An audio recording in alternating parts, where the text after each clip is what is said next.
Non, bah, on va parler J'ose pas mettre mes mains là, j'ai peur que ça tape sur le. Si, tu peux poser. En fait, on peut foutre le bordel. Juste pas mettre de claque. On s'en fout complètement. Non, j'en ai besoin de Denis. Ah, elle a besoin de moi. Donc Céline, en effet, tu es coach, tu accompagnes des particuliers et des professionnels. Il me semble, tu fais les deux, pas du tout sur les mêmes sujets en tout cas, mais tu accompagnes ces deux catégories. Nous, on va beaucoup plus parler du professionnel aujourd'hui que l'aspect coaching de vie pour les particuliers. On est vraiment sur la dimension exécutive du coaching.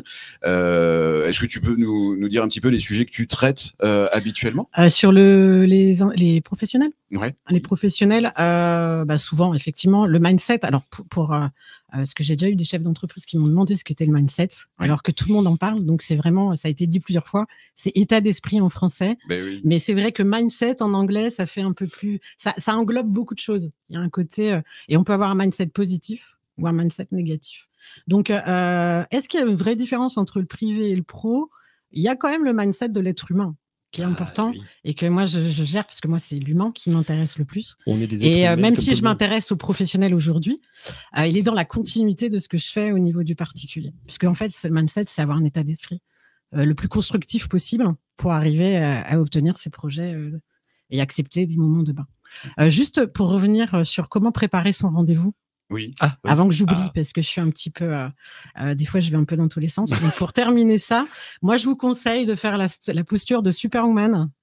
Posture de Superwoman. Il faut nous montrer. On a une caméra. Voilà. C'est quoi la Alors posture vous de vous mettez Superwoman? debout. Voilà, vous pouvez tester, tu peux te lever. Vas-y. Tu vas voir que tu vas mener. Je ne suis pas une Superwoman. Voilà, tu te mets debout. Mais si, bien sûr. Et après, tu vas réveiller la Superwoman qui est en toi. Donc tu te mets debout, un peu alors, légèrement écarté. Essaye de ne pas quitter le micro. Légèrement écarté, voilà. Donc les jambes légèrement écartées. Je vais essayer de répéter ce que tu dis. Tu regardes droit devant toi. Tu regardes la caméra. Tu traverses le mur. Non, droit dans la caméra. Voilà. Tu bombes le torse. Torse bombé. Et tu restes 22 secondes. 22 secondes. 22 secondes. Ouais, mais tu fais pas le guignol. Hein. Tu le fais sérieusement. Tes yeux traversent. On va dire que pour aujourd'hui, 5 secondes, et c'est déjà pas mal. Voilà. Nous avons donc la et ça marche parce que je teste. Comment tu te sens, Denis? Moi je me sens de Superwoman. J'ai l'impression d'être Wonder Woman. Je vais bientôt lancer des lassos, mon lasso pour. Enfin bref. Donc qui nous fait dire la vérité. Voilà. Merci pour cette. Parce que le fait de se tenir debout, ça ouvre l'énergie. D'accord. Et tu regardes très très loin. Et il faut faire ça pendant minimum 21 jours pour que ça soit ancré à l'intérieur. Mais quand tu dis la posture de la Superwoman, ça marche pour les hommes? Oui, c'est pour ça que je te l'ai offert. Merci Céline. Sauf que toi, ce sera Superman. Et peut-être que vous aussi, qui nous écoutez, qui nous regardez, vous avez des astuces, des rituels, des choses comme ça. N'hésitez pas à les partager dans le chat. Tiens, on verra un peu comment chacun se débrouille pour gérer. Parce qu'effectivement, il y a des techniques qui vont à certains et pas à d'autres. Oui. Et il faut toujours enrichir son rituel, avoir son propre rituel. D'accord. Exactement. Donc toi, tu disais, c'est l'humain qui te passionne. Oui. Et notamment, cette dimension d'état d'esprit et ce côté fluctuant, parce qu'il n'y a rien de prédictible, on ne sait pas. Voilà. Un jour, on se sent tout puissant, on a des super idées, tout va bien, et le lendemain, on est comme une merde. Il n'y a rien qui a fonctionné. On en a marre. On en a marre, etc. Alors, comment on peut faire pour gérer ça efficacement, ma chère Céline ? Alors, déjà, d'être un jour bien et un jour moins bien, c'est OK, dans l'absolu. Déjà, accepter que c'est OK. Par contre, c'est la récurrence des moins bien qui font qu'à un moment donné, on peut se dire « Ah, j'ai peut-être une problématique de mindset quand même. » Quand tous les jours, c'est OK, on dit j'ai le droit, je peux accepter ça. Tu parles d'acceptation qui est la toute première chose de toute façon. Parce que moi, je rencontre des chefs d'entreprise. Alors, il y a les solopreneurs qui sont seuls. Donc, c'est certaines problématiques. Et vous avez le chef d'entreprise, enfin, c'est la même chose, mais le chef d'entreprise qui va manager, c'est encore d'autres états d'esprit. Et je rencontre des chefs d'entreprise qui, tout va bien. Je suis dans le soi fort. Je gère. Le chef d'entreprise à l'ancienne, un peu, qui doit être fort, qui doit tout gérer, il n'a aucun problème. Sauf qu'on voit bien qu'à force de charger la mule, c'est normal que le mindset à un moment donné baisse, donc va avoir une incidence sur sa santé mentale, et donc forcément comment avoir un leadership, comment manager ou comment tenir son business en étant zen et posé, c'est pas possible. Donc c'est déjà sensibiliser que c'est OK et que on a le droit d'être bougon, on se lève le matin, on a le droit moi-même, on pense que quand on est coach, on a toutes les solutions, on est tout le temps de bonne humeur. Moi, des fois, les clients, ils pensent que j'ai pas de problème. Bah oui, non, mais j'ai pas de problème. Je vis seule dans ma grotte. Je rencontre personne. J'ai pas d'enfant. Donc, du coup, c'est zen. Le ciel est bleu tout le temps. Ah, c'est non, vrai, ça. je peux être très con. Je peux être de très mauvaise humeur. Il y a des moments où je peux même être de mauvaise foi. Sauf que j'en suis consciente et que j'ai la capacité de me remettre en question. Okay. Donc, voilà, il y a des jours où il vaut mieux rester couché. Comme on dit. Après, ça peut changer dans la journée. Il y a des techniques, mais effectivement, le mindset, finalement, c'est un état d'esprit, ça se muscle. C'est que le cerveau, ça se muscle. Muscle ton mindset, voilà. on peut dire. Tout à fait. On parle de l'hygiène du corps. Et ben moi, je prône l'hygiène du cerveau, l'hygiène mentale. Il y a plein de choses. Et j'espère qu'il y aura des auditeurs qui mettront des idées. J'espère qu'il y aura des auditeurs qui vont m'en donner. Ça m'aiderait dans ma pratique à conseiller aussi mes clients, parce que j'ai pas la science infuse. Mais effectivement, moi, je conseille dans un premier temps de prendre conscience de tout ce qu'on fait de bien. Les petites fiertés au quotidien, même si c'est pour ceux qui débutent, notamment quand on fait de la prospection. J'ai appelé un prospect, même si j'en ai appelé qu'un, je suis allée au-delà de ma zone de confort, donc d'être fière de ça. D'exprimer de la gratitude. Ça, c'est vraiment la base en coaching. Tu dois connaître, Mathieu, cette gratitude même pour des petites choses. D'être là, par exemple, avec vous, du sourire de Denis, je mettrais un merci à Denis. Est-ce que j'ai du petit pain dans les dents en fait? Non, ça va. ça va. Merci, moi, je me colle des trucs dans les dents. Exactement.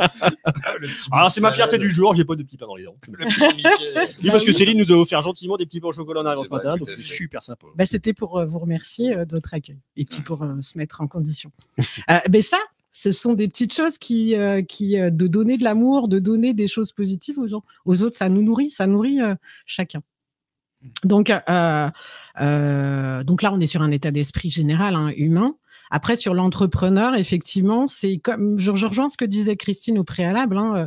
On sait, il y a le métier entre guillemets d'entrepreneur, de chef d'entreprise, et il y a la posture de chef d'entreprise. Et la posture, il y en a qui l'ont un peu naturellement, il y en a d'autres, surtout à notre époque avec le Covid où tout le monde, il y a eu une vague d'entrepreneurs qui se sont mis en place, de nouveaux entrepreneurs avec une nouvelle mentalité, une nouvelle posture. Et ça se travaille absolument. Parce qu'on pense que c'est la liberté, non. Des fois, c'est chouette, mais de désillusion entre ce qu'on imagine, et tout le bien, parce qu'on va vers ça. Ça veut dire que quand même, on va chercher ces choses positives. Puis on se rend compte que c'est pas tout le temps déjà, et puis de deux, c'est peut-être pas si souvent que ça, surtout. Donc il faut être patient. Donc ça crée un déséquilibre. On va chercher des choses plutôt orientées bonheur, et finalement, il y a pas tant de choses comme ça qui alimentent la machine. Et puis comme tu dis, il y a ce côté un peu. Donc, on parlait des drivers, le soi fort, avec du soi parfait, du fait vite, etc. Ces choses, ces espèces d'injonctions que nous avons vis-à-vis de nous-mêmes et qui viennent de loin, de l'éducation de l'enfance, etc. Et qui vont parfois tantôt nous servir et tantôt pas forcément être à notre service. Parce que j'imagine que quand on n'a pas forcément de résultats, tu parlais de prospection, j'ai appelé 10, 15 personnes, j'ai pas eu de retour, mais tu as ton soi fort qui dit « Allez, c'est pas grave, vas-y, tu continues ». Tant qu'il n'y a pas un moment quelque chose qui vient rééquilibrer l'énergie, ça nous met pas forcément dans un état d'esprit très très positif. Tout à fait. J'allais dire un truc, mais j'ai oublié. Ah zut, pardon. J'ai bu tes paroles. Mais c'est peut-être. Ah pardon. Vas-y. J'allais dire, on parle peut-être un moment d'ascenseur émotionnel, tu sais, comme ça, ce côté où un coup ça va bien, l'autre coup ça va pas. Ouais. Déjà, le premier truc, c'est d'accepter que ça puisse ne pas aller à certains moments. Peut-être la chose encore plus difficile, c'est de profiter des moments où ça va bien, d'en avoir confiance, d'être dans l'instant présent aussi à ce moment-là. Mais la difficulté, c'est de dire quand ça arrive trop souvent à un moment, il y a peut-être des choses à faire. Il y a cette instabilité financière, il y a tout ce qui se passe dans notre quotidien qui fait qu'on peut sombrer, mais je pense que c'est un état d'esprit d'optimisme aussi. On voit souvent la différence entre un optimiste et un pessimiste. C'est qu'est-ce qu'on fait de ça en fait, au lieu de dire oh my God, il se passe rien, comment je fais, c'est plutôt aller dans le comment je peux faire autrement. Ou est-ce que c'est vraiment le moment? Ne pas être dans l'autoflagellation et ce besoin de performance en permanence. Et voilà, j'ai retrouvé ce que je voulais dire. Ça y est, merci Mathieu. Je pense que ce qui... alors, je parle aussi de moi, parce que moi, je travaille mon mindset et je le cache pas, moi, en 2023, j'ai eu un mindset très fluctuant et je sais que ça a influé mon caractère, ma vie avec les proches, ses proches, la vie professionnelle, etc. Et du coup, je l'ai pris... c'est pour ça que je le témoigne et je veux vraiment que les chefs d'entreprise prennent du recul là-dessus. C'est qu'on se compare. On passe son temps. C'est ça qui bouffe pour moi une bonne partie. Mais il faut s'inspirer des autres et ne pas se comparer. Si quelque chose... si tu as l'impression que quelque chose ne va pas chez toi ou que c'est pas bon, va voir ce qui se passe ailleurs. Non pas pour te dire il fait mieux ou je suis jaloux ou il fait machin, parce que des fois on est méchant, on est mauvais pour se rassurer, on est bien cognitif, sinon ça rentre pas. C'est de se dire ok, il fait comme ça, qu'est-ce qui va être ok pour moi? Comment je peux faire un peu la même chose en prenant les qualités et en travaillant dessus. En fait, un mindset c'est du travail au quotidien. Donc, et voilà, il fait mieux que toi ou pas, on sait pas. En fait, on parle pas aux mêmes clients, on parle pas aux mêmes personnes, on fait pas.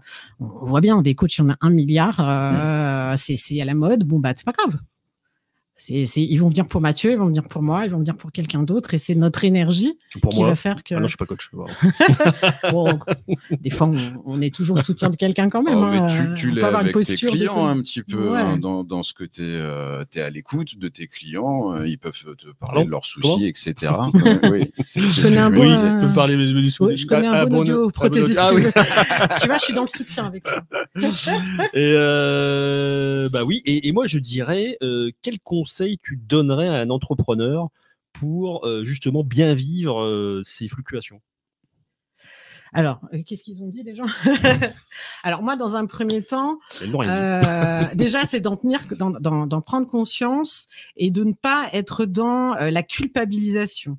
Il faut prendre du temps pour soi. Pas se flageller, c'est ça. Pas s'auto-flageller. Je voudrais vraiment qu'il y ait une prise de conscience que c'est possible. Deuxièmement, s'entourer de gens positifs. S'entourer de pairs, d'autres chefs d'entreprise. Venez au Club Protéine Île Centre. Vous allez avoir des gens très sympas, des choses comme ça, c'est vrai. Toi, t'as un mindset de dingue. Depuis que t'es chez nous, quoi. Moi, je suis dingue. Je suis un peu dingue, en fait. Après, c'est important. On va retenir dingue plutôt que mindset pour Denis. Je suis que dingue. Oui, voilà. que dingue. Ah,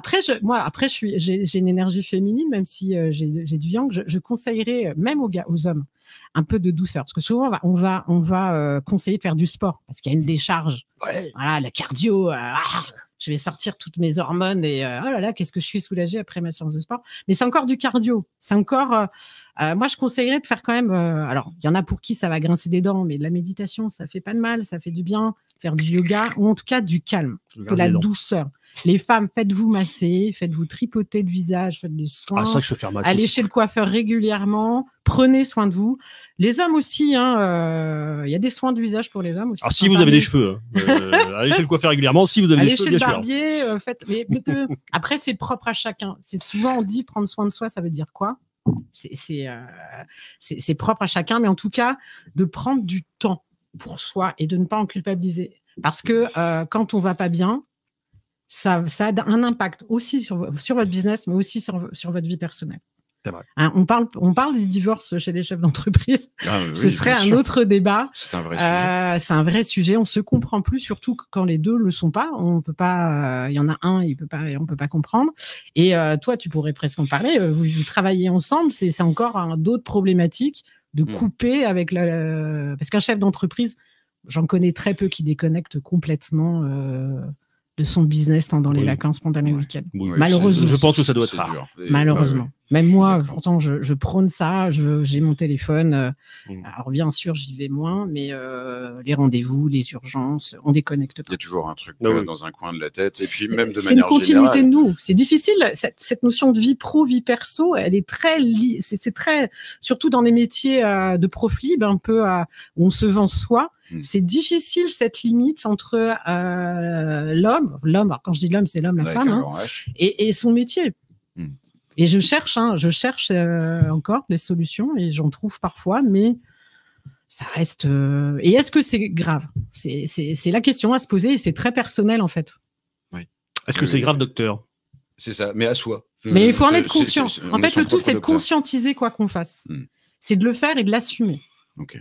Donc, à la fois, on peut, tu parlais faire du sport, décharger, voilà, c'est décharge émotionnelle par les hormones, mais on va être un peu dans dans la même chose. Hein. De toute façon, nos émotions viennent aussi de. Nous ne sommes que chimie, quelque part, et donc ne pas être beaucoup d'eau dedans. Et il n'y a pas que ça. On n'a pas que le côté. Il n'y a pas que de l'eau. Vas-y, déchargeons-nous. Et puis aussi.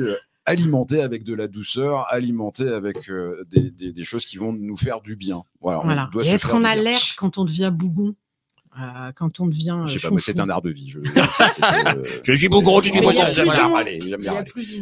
J'aime être bougon. Oui, c'est ça. J'aime être bougon.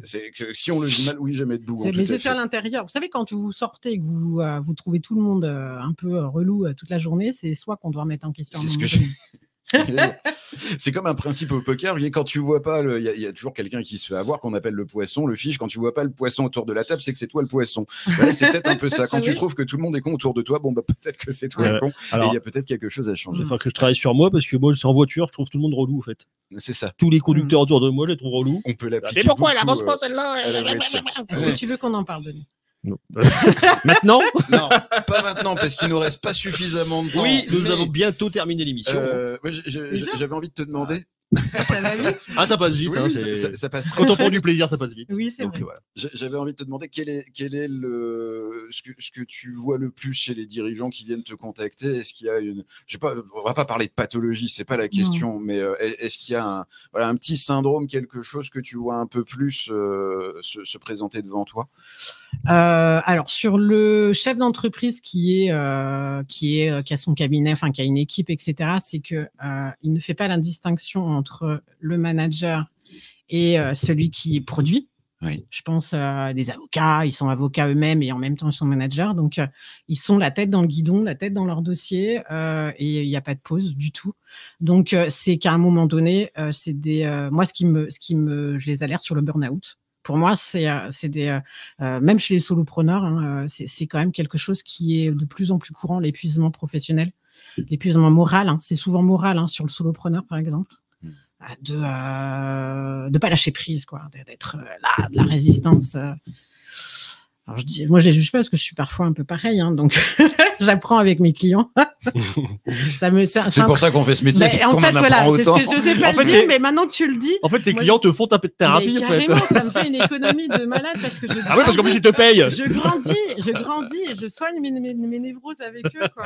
Je grandis avec eux. C'est cool. Ils sont super, je les kiffe mes clients. Ok. Bon, ils le savent. Ouais, à tous les clients de Céline, hein, vous avez entendu, elle vous kiffe. Mais en fait, je vous comprends, c'est pour ça que. Je vous ai compris. La notion de surinvestissement, c'est ce que tu vois beaucoup. C'est de l'entêtement. Ouais. C'est ça. Et qu'il y a des moments, et pourtant c'est pas faute de le dire, mais il y a des moments, vaut mieux sur un dossier attendre le lendemain et de lâcher, quoi. C'est comme tout à l'heure quand j'ai bugué sur l'idée. Qu'est-ce que j'ai fait là, ça, c'est un peu ce qu'on fait. Moi, tu vois, je vais chercher. J'ai eu un moment de panique parce que tu t'acharnes à aller chercher le truc, alors qu'en fait, voilà, on a repris la conversation et c'est revenu en fait. Et c'est le même principe. C'est qu'à un moment donné sur un dossier, lâche. Tu verras demain, tu verras plus clair. Et en fait, c'est fluide le lendemain. Ouais, c'est la magie du cerveau. C'est ce qui fait que quand vous perdez vos clés, vous les retrouvez. Quand vous les cherchez plus. Tout à fait. Voilà. Bon, bien souvent, il est trop tard pour aller chercher les gamins, mais c'est pas grave. On aura trouvé une autre solution entre temps. Journée de la femme. Bravo. Bon, écoutez. Je pense que merci Céline pour cette chronique qui nous a éclairé sur notre mindset. Merci et félicitations pour cette première chronique. On est content que tu nous aies choisi. Super, bravo Céline, bravo pour ta chronique. Merci, on a appris plein de choses et on va avoir un mindset de malade. Je sais que maintenant je suis une superwoman, donc ça c'est cool. Exactement. Donc je vous propose de conclure. Juste pour les banquisards, tu leur annonces peut-être la permanence du 26 mars. Ah oui, donc le 26 mars dans l'igloo de la banquise chez Morse by IBS. Céline Folly de Armolis va faire une permanence. Elle pourra vous recevoir. Ce sera sur rendez-vous quand même. Sur rendez-vous. Donc tu mettras un calendrier en place, c'est ça que tu diffuseras sur la banquise et sur LinkedIn, j'imagine aussi. Aide, bien sûr. Bien sûr. Et donc voilà, c'est le 26 mars toute la journée. Toute la journée. Voilà, ma chère Céline. Donc c'est annoncé. On va faire les publications très prochainement. Voilà, donc on va conclure, comme dit Jean-Claude Duss.